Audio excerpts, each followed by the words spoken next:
बहुत पुराने समय की बात है। हिमालय की घनी घाटियों में एक ऐसा जंगल था जिसे लोग अमर वन कहते थे। ये जंगल इतना घना था कि सूरज की किरणें भी मुश्किल से जमीन तक पहुंच पाती। यहाँ इंसान कम ही जाते थे क्योंकि अफवाहें थीं कि इस जंगल में जानवर बातें करते हैं और जिन्नों की दुनिया छिपी हुई है। जिन वे अदृश्य प्राणी जो आग से बने होते हैं, इंसानों से ज्यादा शक्तिशाली, लेकिन कभी कभी दुष्ट भी। कहानी की शुरुआत होती है एक युवा शिकारी राजा से जो एक छोटे से गांव का रहने वाला था। राजा गरीब था लेकिन बहादुर। उसके गांव में सूखा पड़ गया था और लोग भूख से मर रहे थे।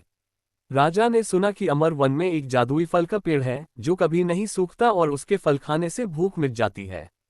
वह जंगल में घुस गया, अपने साथ सिर्फ एक तीर कमान और थोड़ा सा पानी लेकर। जैसे ही वह जंगल में दाखिल हुआ, हवा में एक अजीब सी सुगंध फैल गई। पेड़ों की पत्तियां सरसराने लगीं, जैसे कोई फुसफुसा रहा हो। अचानक एक बड़ा सा शेर उसके सामने आ गया। शेर सामान्य नहीं था, उसकी आंखें चमक रही थीं और वह बोल पड़ा, इंसान, यहां से लौट जा। ये हम जानवरों का राज्य है। तुम्हारी तरह के यहां नहीं आ सकते। राजा डर गया लेकिन बोला, मैं सिर्फ फल लेने आया हूं। मेरे गांव वाले भूखे हैं। शेर हंसा, फल? वह फल जिन्नों का है। अगर तुमने छुआ तो युद्ध छिड़ जाएगा। शेर का नाम था सिंहराज। वह जंगल के जानवरों का राजा था। जंगल में सभी जानवर, हाथी, बंदर, सांप, पक्षी, एक परिवार की तरह रहते थे। वे जिन्नों से डरते थे लेकिन एक समझौता था, जानवर जंगल की रक्षा करेंगे और जिन्न उन्हें शक्ति देंगे। लेकिन इंसानों से वे नफरत करते थे क्योंकि सदियों पहले इंसानों ने जंगल काटकर उनके घर उजाड़े थे। सिंहराज ने राजा को बांध लिया और जानवरों की सभा बुलाई। वहां हाथी गजराज बोला, इस इंसान को मार दो। अगर एक आया तो और आएंगे। बंदर चीकू ने कहा, नहीं, पूछो क्या चाहता है, शायद मदद कर सकता है। तभी एक सांप फुकारा, जिन्नों को बुलाओ, वे फैसला करेंगे। राजा ने सुना तो सोचा, जिन्न? वे तो कहानियों में होते हैं। लेकिन अचानक हवा में आग की लपटें उठीं और एक विशाल जिन्न प्रकट हुआ।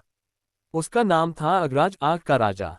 अगराज का शरीर धुंधला था, आंखें लाल और आवाज गूंजती हुई। क्या हुआ सिंहराज, क्यों बुलाया? सिंहराज ने बताया, यह इंसान फल लेने आया है। अगराज हंसा, फल? वह मेरा अमृत फल है। जो इसे खाता है अमर हो जाता है। इंसान इसे नहीं छू सकता। राजा ने हिम्मत करके कहा, मैं अमर नहीं होना चाहता, सिर्फ गांव बचाना चाहता हूं। अगराज गुस्से में बोला, तुम इंसान लालची हो, तुम्हें सजा मिलेगी। जिन्नों की दुनिया जंगल के नीचे छिपी थी, एक अदृश्य गुफा में, जहां आग की नदियां बहती थीं और हीरे चमकते थे। अगराज वहां का राजा था लेकिन उसके नीचे कई जिन्न थे, कुछ अच्छे कुछ बुरे। एक अच्छा जिन्न था परीसा, जो इंसानों से सहानुभूति रखती थी। उसने अगराज से कहा, राजा, इस इंसान को मौका दो, शायद वह हमारी मदद करे। क्यों? क्योंकि जिन्नों को एक समस्या थी।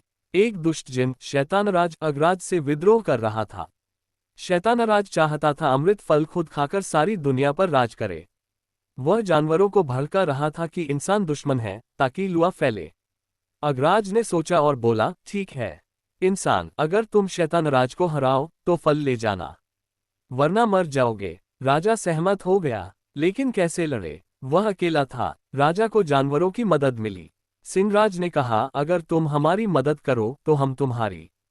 हाथी गजराज ने अपनी ताकत दी, बंदर चीकू ने चालाकी और सांप ने जहर। लेकिन परीसा जिन्न ने राजा को एक जादुई ताबीज दिया जो जिन्नों की आग से बचाता था। वे सब मिलकर शैतानराज की गुफा की ओर चले। रास्ते में चुनौतियां आई, आग की दीवारें, जहरीले सांपों का झुंड और भ्रमित करने वाले सपने। राजा ने अपनी बुद्धि से सब पार किया।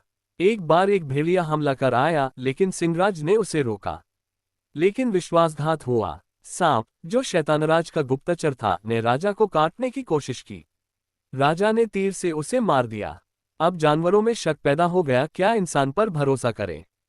परीसा ने कहा, एक के कारण सबको दोष मत दो, हम सब एक हैं। शैतानराज की गुफा पहुंचते ही युद्ध छिड़ गया। शैतानराज ने अपनी सेना बुलाई, दुष्ट जिन्न, जंगली जानवर जो उसके वशीभूत थे, जैसे काले भालू और जहरीले चील।